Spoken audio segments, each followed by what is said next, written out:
United How lost. you doing, guys? You all right? Yeah, we lost, man. Yeah, man. Depressed mode right now. I can't lie, I kind of feel it for you guys because I looked at the fixtures and I thought, you must be beating these lot. You must be. I had said 3-1. And I went there with a bit of a laugh and a joke because I generally thought you were going to win. Where'd you start, Steve? What'd you make of the I've game? been drunk for 4 hours. Don't ask me a question. Wow. Do you know what? I watched them before we played them, and I thought these are actually a dangerous team. They're a good footballing team. They're arguably a better footballing team than United, but that's not what we saw tonight. They didn't outplay United. They frustrated us. I don't want to say they parked the bus because that's not accurate, but United struggled to penetrate. United struggled to create, and even though I thought probably Cavani was United's best player on the night, we didn't really get enough chances for him to create. And you take it into extra time and take it into penalties. 21 perfect penalties before De Gea's. Madness. Yeah. I've never seen anything like it, man. Rio, I know you just come from the BT studio. What was your analysis there? Is it the same as what you were saying back then? What's your thoughts, man? Yeah, I thought Man United today were toothless. I think Man United all season, and we've kind of relied on an individual at a critical moment in a game to come up with the goods. Normally Bruno, Cavani, Marcus, Greenwood sometimes. And today, none of them came up with the goods. It was just one of them days where we didn't perform to our best in attacking areas. We never created anything. The creativity weren't there. And you have to give credit to Unai Emery and these tactics, the way he played. I think 3 shots on target between both teams in the whole game. I think, listen, at the end of the day, both teams didn't play particularly well, but Unai Emery set his team up to be hard to play against. They set his team up to frustrate United, as Steve said. Man United thrive by having space behind defences. Today, this Villarreal team never given one opportunity to get in behind them. The goal didn't even get in behind it. It was just a coffee goal. So it shows you done his homework. And listen, he pulled off a result that probably not many people around Europe expected. Rio, talk to me on the set piece, right? Because what are you supposed to do when you're Lindelof in that situation when someone runs blindside on you? Because Lindelof didn't even turn and look. Is that his man? Is that Shaw's man? What are you doing in that situation? On BT, I dissected that at half time. And if you watch it, it's a training ground setup. They set this goal up. This wasn't by accident, and it wasn't Lindelof's fault entirely. The man runs offshore. He plays a bit disinterested Moreno. And then Albiol distracts Bailly, waits for the run from Moreno, and blocks Bailly from reacting. And then he gets in behind and across Lindelof. It was a training ground set-up goal, and it was all about the delivery after that. Once the movement was made, the delivery had to be perfect, and it was. And he gets enough on it, and it's a goal. End of the day. So, listen, we had 8 players against 4 in that situation, by the way. Let's say it could have been stopped. I'm just going through a tunnel, so I might go off if I go in a minute, but so you know. You know what, Steve? There's something else that I was looking at because I was actually at the game. I'm in Poland as we speak, guys. I've literally come out, and the one thing that stood out to me, House, is that the centre back pairing, man. Like for someone watching as a neutral, yeah, I was joking around, playing, but you generally want to see good defending, and I was shocked by Eric Bailly this evening, if I'm to be really honest with you. I thought he was a better player than what he showed tonight. I don't know if he was having an off game, but if that was my player, I'll be looking at the end of the season and saying he's got to go, or he's not my first choice centre back. Well, he isn't first choice centre back, and he was playing because Maguire wasn't. Now on that, I picked Axel in my team selection, but there's not a lot. There wasn't a lot in it really between Axel starting and between Bay starting. There was this much realistically. You know, it's who do you go with? You know, you've got Beya who actually played for Villarreal. Does that mean anything? Does that mean he's got any experience, any knowledge of them that might help him? Possibly. You know, does he have a little bit more experience? Because he has got technically more games under his belt than Axel does. Mm-hmm. I agree with you. I don't think he was amazing in the game, but I also don't think United were threatened that much. Like, they didn't have many shots on target, as Rio said earlier. I think United's problem in this game was we were set up in an attacking formation. One I was genuinely excited about. Pogba, Bruno in a midfield three. Greenwood playing, Rashford. Greenwood playing, Cavani playing. All day I was saying, match winners. That's You've got the players on the pitch there to go and win you the game. And the problem is, Marcus had one of his worst games in the United shirt. Bruno was anonymous. Greenwood didn't really do anything himself. Pogba was anonymous. Cavani, for me, was the only player that actually was turned up tonight in an attacking sense from United. Yeah. Wan-Bissaka was poor. Shaw was poor. The defense was poor. There was two. You need 5 or 6 players at least to turn up to win a final, and we didn't have that. Yeah, I mean, you said that, you know, Bailly didn't look like he threatened too much, or he was threatened too much. But I saw the guy doing bicycle kicks in his own flipping box, bro. Yeah, I'm sorry, but I'm watching it from a mutual perspective, thinking, what's going on here? What is going on here? Now, you saw Rio, and I was thinking to myself, you know, Rio, when he did that, I thought to myself, I wonder what he's thinking in the studio watching that. What was your thoughts? You got to unmute yourself, Rio. What do you mean doing bicycle kicks? Bruv, you saw it. Yeah, but listen, I think that's not one of the problems that I'd highlight in this game as being an issue. Like, I don't think that was what lost us the game. I think we lacked. What you saw is that Villarreal made 5 subs during like early, man. They weren't hanging about because the manager trusted in his bench. Whereas the difference with our bench is that I don't think the manager totally trusted what he had on the bench. We played most of the game with the same starting 11. We made subs late on in extra time. And 2 of those subs were in the last minute of the game for penalty reasons. Yeah. With Tellez and Mata. So that shows you we haven't got the depth in our squad that you need to compete to win the big trophies. But the one thing I would say, it's not all doom and gloom. Yes, listen, you get to a final, I don't care who you are, you want to win. And it's depressing and it's disheartening and it's disappointing, yes. But there's been progress this season, but we're still not close enough. And it's still going to mean we're going to need some good, heavy recruitment in this next window. I think Ollie's done enough to deserve getting that back in. And I think it's more about the recruitment. And I don't really mean recruitment like we've been doing recently. We had £80 million worth of recruitment in the last couple of windows on the bench that weren't even used today, by the way. Van der Beek and Ahmad, the young lad. Would you have brought Ahmad on? He was the one who would come on for me for Rashford. Rashford was anonymous in this game.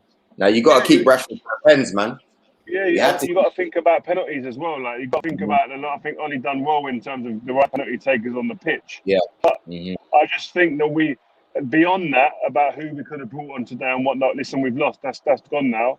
Who do we bring? We bring in players that are going to affect and be a part of the starting 11. I don't want to see no subs brought in. People that are going to fill the bench or just be squad players now. You need to, if we're going to start challenging to win, you need players that are going to come in and take someone's shirt in the first 11 and improve us. That's what's needed. You said that you reckon Ollie's done enough, Rio. I'll be honest with you. I'm 50-50 on that because I do agree that there's been improvement, you know, since he's come in, etc. But I said to my friend earlier on when we were talking the message, I said, I think he got a little bit lucky because it was a Corona year. Obviously, Liverpool have had a dodgy one. City have done well. Chelsea have now got stability, you know. And yeah, for me, has the gap really been closed, or is he having a Leicester title-winning year? Everyone had no pre-season. Everyone's been involved with the pandemic and been affected by it. So he still had to do what anyone else has had to do. And no one can deny that he's actually improved and stabilised the ship. since he's come there from where it was. But are we close enough to where we think we can win the league at the moment still? No. With the squad that we've got, we aren't. So that needs to be definitely improved upon. But I think he's done what was asked of him, and that's to stabilise the club and get them closer to a position to becoming successful. But are we where we want to be? No, we're not. I'll repeat that. It's true. Steve, you pissed off, man. Obviously. I'm just pissed, I think. Oh, man. Listen, at the end of the day, man, when you lose, like sometimes... I spoke to Pep Guardiola the other day for an interview. It's probably going to drop tomorrow or Friday on here on 5. And he speaks about it. Like when I said to him, you probably learn more when you lose, because you look at your priorities. The win doesn't paper over the cracks, etc. And he was like, no, I win. I sometimes learn more when I win, because I can talk to the players more and they take it in and they understand it more when they win. But I understand both ways, but I do think this is a good opportunity for Ollie. There won't be complacency now. If we'd won the Europa League, people might have papered over the cracks and people would have gone, oh, we don't need to invest and we don't need to do this and that. Well, listen, we've got beat by a team that are on a shoestring budget compared to what Man United are on. And their squad is nowhere near, in terms of value, what our squad is. So we know we've got work to do. We want to be anywhere near a top table, because at the moment we're not near it. Investments. Which areas are needed? Many. Loads. Listen, I've got to be honest. I'm going out and buying a centre back who can start, like Marquinhos, maybe. If you can go and get someone like him, they're talking about Varane. I don't know, for experience, but as long as they got pace, that's a good start. I'd even look at someone like Declan Rice. I'd look at someone like Sancho. Like these are the type of players I think would improve Man United's team. But manager's got big decisions to make, because when he brings these players in, there's people who have to sit on the bench, man. People have to sit out. So it's big decisions, but that's what he's paid for. Guys, keep smashing the like button. We've got over 1,500 people watching at the moment. It's the first time we've got questions in as well, right? Listen, you've got probably the best fucking centre back that the Premier League ever saw here. That's got some fucking outrageous knowledge. I feel privileged to be able to admire this knobhead for any little insights and stuff like that at any opportunity. This is you guys' chance. Get your questions in, and if it's a proper question, we'll ask him, and then you'll get a good answer. That's one of the benefits of what we do. Put a good question in, you'll get a proper answer sometimes. I've seen one. One of the questions here, I can't remember who's put it out there, but I'm looking at the comments. It says, I'll find the name soon. It says, would you have won if Maguire was playing, Rio? I feel that goal that they scored would have been defended better. I done a piece on BT Sport today about Maguire being missing, and his impact definitely from crosses and marshalling and leading at the back line in their areas. He's definitely the person that marshals that back line, and without him, they've looked a tad vulnerable at times. So would he have stopped that goal? Listen, no one knows ideally, but we would have been better off to deal with those type of situations, I'm sure, with him in the team. But I do think today was more about us being toothless. It was more about us not having the ability to break down this team, Villarreal, who, by the way, have been formidable. Haven't lost a game in this on their run to win the Europa League this year. So that tells you they're a decent side. But we've got to be looking in a game like tonight is to produce moments where we can score and create chances, and we just never done that. Rio, you're centre half. You've gone in the changing room after the game there. What are you saying to the players as a player? Well, half time I would have been getting onto the strikers 100%. At half time, I'd have been getting onto the strikers to in the chance of you creating something. Like obviously we conceded a goal, but Jesus, at least give us a couple of chances at goal, give us a bit of a breather. And you'd be pulling on people like Bruno. Come on, man, this is the moment, man. This is your moment to shine. This is your moment to step up. And I think that's what they would have been said. And I think after the game, it's more about, listen, it's difficult sometimes immediately after a game because you are so all devastated, you're all disappointed about it. And sometimes I don't know what I would have said, but there's some days that you go in and you erupt and you go crazy. But there's other times when people probably expect someone to go in there and erupt. It doesn't happen. It's a weird one, man. But I do today think it highlighted the fact that we didn't have the bench man to impact the game. Like, we didn't have someone to come on when the manager thought, you know what, that person can change the fortunes of this game today. Dribble, take a couple of people on, draw a foul, draw a penalty. Didn't happen. We didn't have it. 2009, 2011, it's the Champions League, it's not the Europa League. But you've sat in the changing room after losing a European final. What was you this philosophical then, or was you ripping shreds off people? No, you've got to remember we got beat by probably the best club side ever to play football. Different to today, so it's very different. But I got to say, after the game in was it Barcelona? Rome first. In Rome. Sorry, in Rome. The one in Rome. I have to say that I was in that change room after. We was having a debrief between about 3 or 4 of us in the change room, and I was adamant that we got our tactics wrong that day, and I was voicing my opinion. And what I didn't know was Mick Phelan was in the toilet and heard everything I've been saying and reported me back to the manager. But and I got in trouble after that. About a year later, when I was arguing with the manager about something else, and he brought it up. Jesus, not sitting on it, isn't it? Yeah. So yeah, exactly. So he waited for his time. But that was cool. That's part of being in a team and the management staff sticking together, and you understand it and you respect it and you the way it goes. But yeah, I wasn't shy in speaking my mind about how I felt. I didn't agree with the tactics. I said what I said, and I felt strongly about it. So, and I stood by it. But again, the manager sets the tactics down, and because of your faith in him from years gone by and the experiences you've been through together, you just roll with it, you go with it. But after the game, you can share your opinion. But I think today, was it about tactics? I think with Man United sometimes is it really about tactics with the way they play at the moment? I feel Man United at the moment, they rely on individuals. They rely on Bruno to come up with a moment.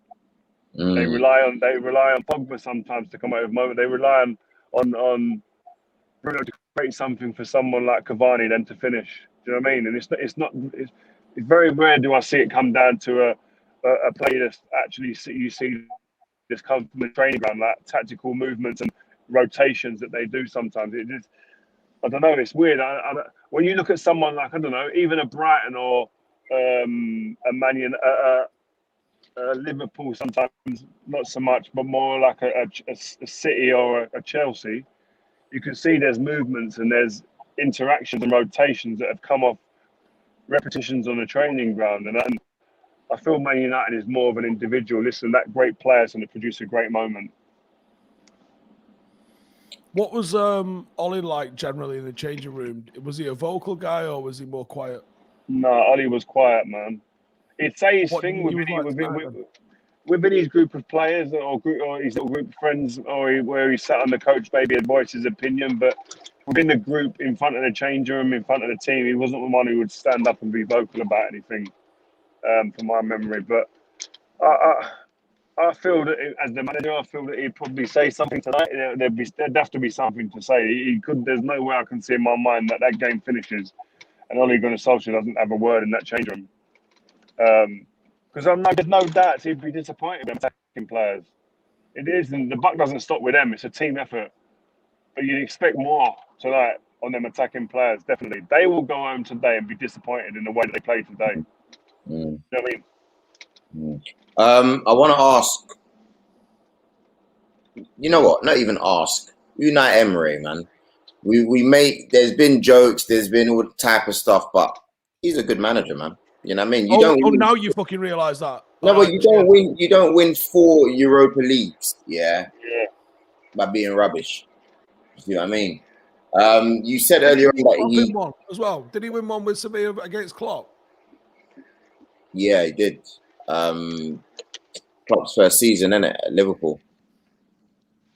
What is it with Unai? Would you reckon he wasn't given enough time when he was with us? Do you reckon there's deeper problems? I know this is not about us, but I just want to get into the mentality of, Unai as a manager. Your thoughts, Ria?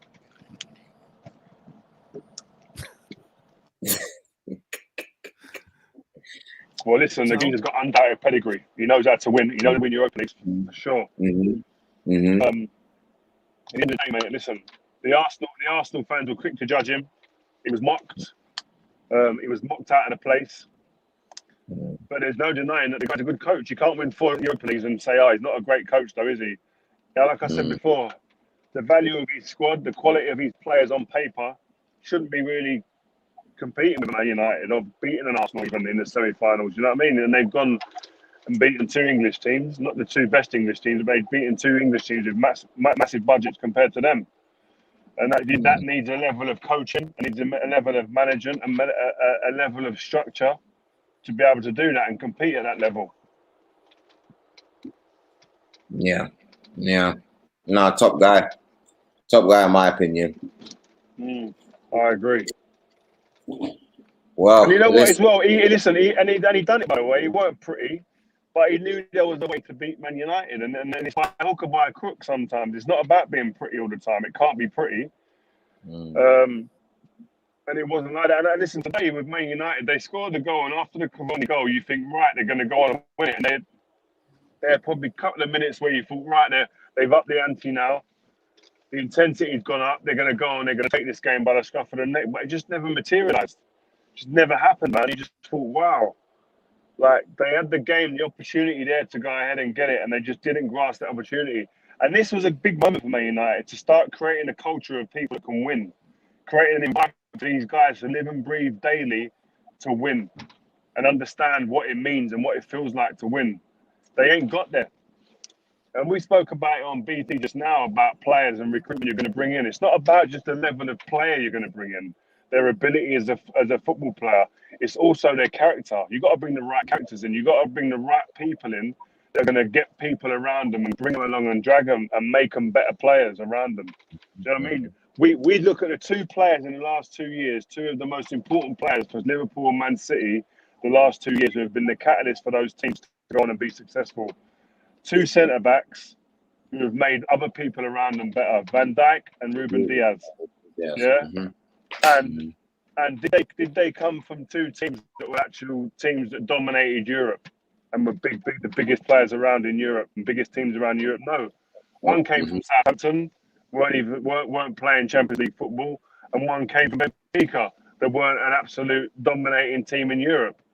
So it doesn't always have to be a player that comes from a dominant team and has done everything in the game. Sometimes it's about just recruiting the right player. It comes down to recruitment. Who's number 1 for United next season? What, recruitment-wise? No, goalkeeper-wise. Oh. I don't think Dean Henderson's done enough to drag the number 1 shirt off of David De Gea. That's my only thoughts. I think if he came in and set the world completely light, then you got no qualms about making him number 1. But I don't think he's come in and gone right and hit everyone between the eyes. I think he's got potential, but is it right now? David missed a penalty today. Like, does that mean he's not the right goalkeeper? I don't think penalties is part of a goalkeeper's makeup that we look at and determines whether they're number 1 or not, is it? But to be honest, Rio, yeah, I saw the United defence today, and again, I was sitting there watching a game, and I put the banter aside, and it looked like you lot didn't know what to do during goal kicks. I didn't know whether it was tactical. I didn't know whether De Gea trusted his defenders, whether he knew whether to launch it up the middle of the field or play it short. To me, he looks like he's lost it a little bit, man. Even during the penalties, I thought there was a few of them that he should have got to, The old David De Gea would have definitely got to that. And that's the time where there's no pressure on him. He has to shine. He weren't delivering, man. I think for me tonight, I thought, give it to Henderson. Now is the time. Based on what, though? Based on what? His last performance against Liverpool, he didn't cover himself in glory, did he? Fair enough. When was the last time De Gea did, though? Yeah, well, what about the game against Roma? They could have scored 6 goals that day if it wasn't for David De Gea in goal. But what I would say, penalties wise, David De Gea ain't saved a penalty since 2016. So to expect him to go into that penalty shootout and pull up trees is probably a bit unrealistic given his record. He was poor in that shootout. He was poor, man. It was disappointing. It was disappointing looking at it. I just thought, wow. I think Man United and the basis of it all, they were toothless today. And a lot of that was made by the tactics of Unai Emery and his team, the way they played, nullifying the space behind them. There was no space for Bruno to play them lovely balls that he plays in there normally for Cavani, Mason or Marcus to run onto. That space weren't there. And they looked like they had no ideas, creativity-wise, beyond that. So, and they got their one chance that Unai Emery, I'm sure, would have expected to get. The set piece was set up in the training ground. That was something that was 100% worked on when you look back at it. Mm-hmm. And they got that goal and they hung on to it. Simple as that. And then it gets to a position where it's a lottery when it gets to penalties and they're the one to come out victorious. So, listen, good luck to them. They executed their tactics well. Man United didn't play to their maximum and got what they deserved in the end.